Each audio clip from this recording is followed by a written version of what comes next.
Olá, sejam muito bem-vindos aqui a essa videoaula. Nós vamos falar sobre o conceito pulsional e as demandas de amor, tudo isso que gira em torno do amor, como de certa forma a gente vai entender e buscar através desse percurso, examinar aquilo que o próprio título traz, examinar o conceito pulsional e a sua relação, então, com as demandas de amor.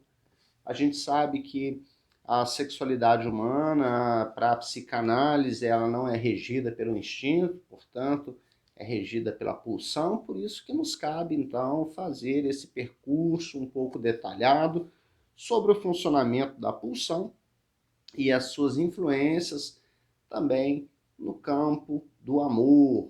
Existe um aforismo lacaniano muito conhecido, não existe relação sexual.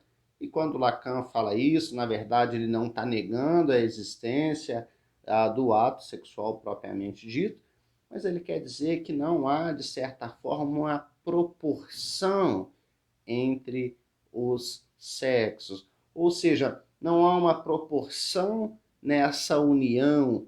Então, por isso que nos faz interessante entender essa busca do sujeito em torno de alguma coisa, como isso se desdobra, então, no seu campo afetivo e como que, de certa forma, traz sempre aquele traço relacionado à falta ou à insatisfação.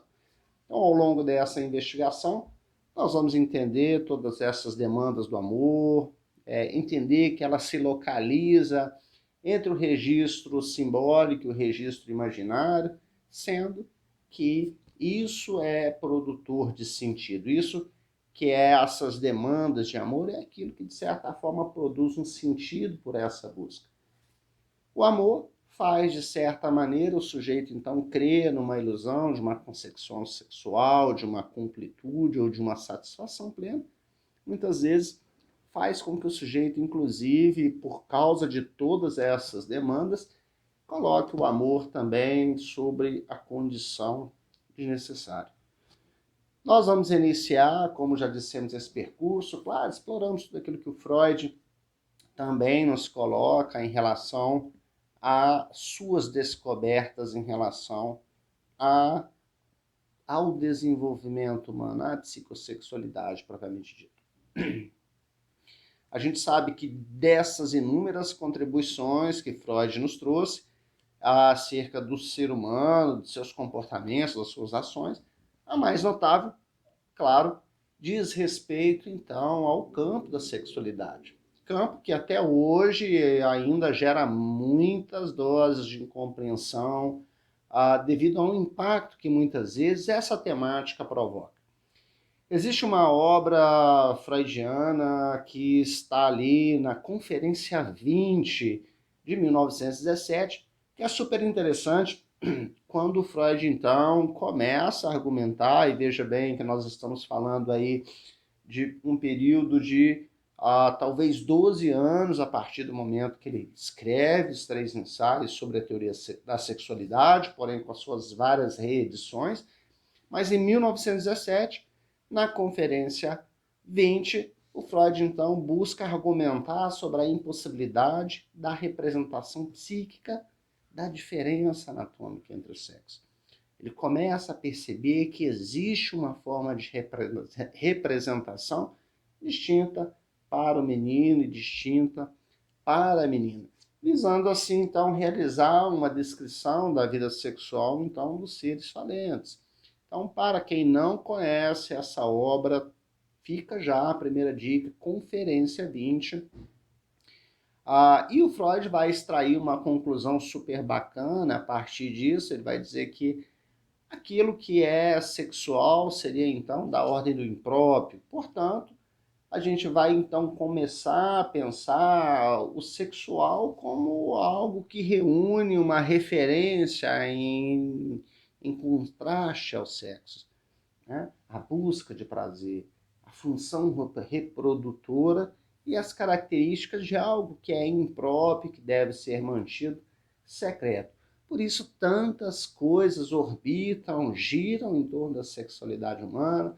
Por isso, muitas pessoas, de certa forma, têm uma dificuldade da manifestação sadia ou da manifestação em relação ao próprio desejo, disso que gira em torno da sexualidade. Nós vamos entender um pouco desse processo, vamos entender como que existem elementos, alguns pontos que criam fixações e criam repetições também na vida do sujeito e faz com que eles fiquem talvez ali buscando, orbitando em torno de alguma coisa que ele acredita que representa aquilo que ele demanda. Então, ao realizar essa definição do sexual, então, como ordem do impróprio, Freud oferece uma possibilidade, então, de interrogação a respeito da sexualidade. Uma interrogação que, lógico, nos direciona a pensar a sexualidade para além do discurso biológico. Não podemos pensar somente por essa via, né? Precisamos pensar pelas ciências sexuais, ou seja, pensar o sujeito para além dessa sexualidade biológica, mas também levar em consideração as produções culturais, históricas e principalmente as subjetivas. E a gente sabe que essa possibilidade, então, de discussão, esse diálogo, nos oferece, então, uma abrangência maior da aprendizagem sobre essas diferenças, sobre as relações de gêneros, das multiplicidades de formas de relacionamento que é possível através da sexualidade. Como cada sujeito nessa sua constituição vai encontrando formas, maneiras, vai se identificando, vai introjetando, vai se espelhando, de certa forma, em várias situações que permite essa polissemia, ou seja, essa diversidade de sentidos que a sexualidade pode ter.